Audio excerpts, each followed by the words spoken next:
Baby തട്ടുകടന്റെ reel നമുക്ക് ചെയ്യാം, പ്രശ്നമല്ല. പക്ഷെ ഈ സ്റ്റേജിന്മേൽ കയറി വരുമ്പോൾ ഞാൻ കരയണമെന്ന് പറഞ്ഞില്ലേ, അതൊന്നും ആ ഫോട്ടോഗ്രാഫറോട് പറഞ്ഞ് ഒഴിവാക്കിക്കൊണ്ടാ ഇന്ന് എല്ലാവരും കൂടി കളിയാക്കും. അല്ല, എനിക്കങ്ങനെ അഭിനയിക്കാൻ അറിയില്ല, അതല്ലേ പ്രശ്നം. ഹലോ, എന്താണ് ചെയ്യ? എൻ്റെ പെണ്ണുങ്ങൾക്ക് കൊടുക്കാനുള്ള ഐഫോണ്, ഹാമ്പർ. ഓള് പറഞ്ഞ എല്ലാ മാഞ്ഞാലത്തിനും ഞാൻ നിന്നെടുത്തില്ലേ. ബ്രൈറ്റ് ടു ബീൻ്റെ അന്ന് സർപ്രൈസ് ആയിട്ട് ചെല്ലണം എന്ന് പറഞ്ഞു. കറക്റ്റ് ഓള് പറഞ്ഞ സമയത്ത് ഞാൻ സർപ്രൈസ് ആയിട്ട് ചെന്നില്ലേ.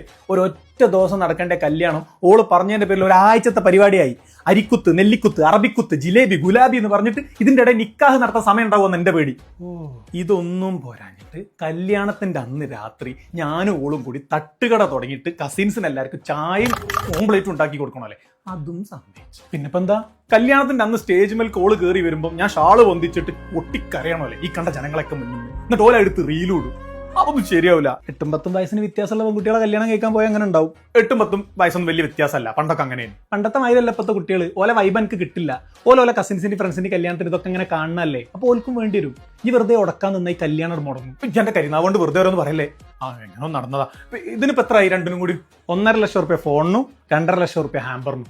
ഒരു പെട്ടിക്ക് 2.5 ലക്ഷം റുപ്യേ. ഈ ചാമ്പാൻ നിൽക്കല്ലേ, ബാക്കി പൈസ വേണ്ട. പെട്ടിക്ക് 2500 റുപ്യ ഉള്ളൂ. ഇതിൽ എന്റെ പെണ്ണുങ്ങൾ പറഞ്ഞ മുഴുവൻ സാധനം വാങ്ങി കുത്തി നിറച്ചാണ്. എന്ത് കുറച്ച് ചോക്ലേറ്റും മേക്കപ്പ് സാധനങ്ങളും അല്ലേ? അയ്യോ, ഇത്തിരി ചോക്ലേറ്റ് അല്ല, ഇമ്പോർട്ടഡ് ചോക്ലേറ്റ്. കേരളത്തിൽ ഇന്ന് വരെ ആരും ഇമ്പോർട്ട് ചെയ്യാത്തത് 5 കിലോ. പ്രത്യേക ഒരു ചെക്കനെ കൊണ്ട് ദുബായിൽ നിന്ന് വരുത്തിച്ചതാ. ഇൻസ്റ്റാഗ്രാമിലെ famous designer Girish Malhotra design ചെയ്ത 2 സെറ്റ് ചുരിദാർ, ആൽഡോന്റെ ബാഗ്, അർമാനിന്റെ സ്പ്രേ, പ്രാഡന്റെ ഗ്ലാസ്, ഫോസിലിന്റെ വാച്ച്, പിന്നെ എന്റെ പെണ്ണുങ്ങൾ പിൻട്രസ്റ്റ് പിൻ ചെയ്ത് വെച്ച ഏതോ ഒരു ചെരുപ്പ്, ഒരു കൊല്ലത്തേക്കുള്ള കൊറിയൻ സ്കിൻ കെയർ പ്രോഡക്ട്സ്, ഇതെല്ലാം കൂടി 2.5 ലക്ഷം റുപ്യ കിട്ടിയാണ് എന്റെ ഭാഗ്യം. ഇതൊക്കെ ഒറിജിനലാണോ? ആ പ്രാഡന്റെ ഗ്ലാസ് മാത്രം കോപ്പിയാ. അതറിഞ്ഞാ മോശാവൂലേ? പിന്നെ പാലേതാ തൈരേതാ നിച്ചല്ലാത്തല്ല പ്രാഡ.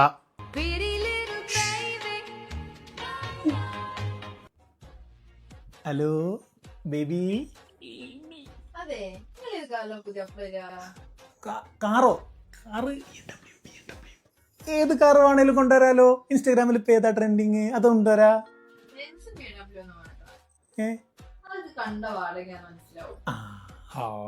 അതൊക്കെ പറയാലേ.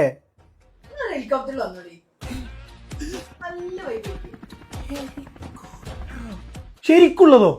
അതിനെന്താ, ഹെലികോപ്റ്റർ കൊണ്ടുവരാലോ. ഡൽഹി രജിസ്ട്രേഷൻ ഹെലികോപ്റ്റർ ഒക്കെ എത്രയാ കിട്ടാണ്ട്. അതേതെങ്കിലും ഒന്ന് വാടകയ്ക്ക് എടുക്കാം. ആര് കൊടുക്കും വാടക? വെള്ളി മൂഞ്ഞൊന്നല്ല, ഹെലികോപ്റ്റർ ആണത്. നിക്കണ പോര വെക്കേണ്ടി വരും.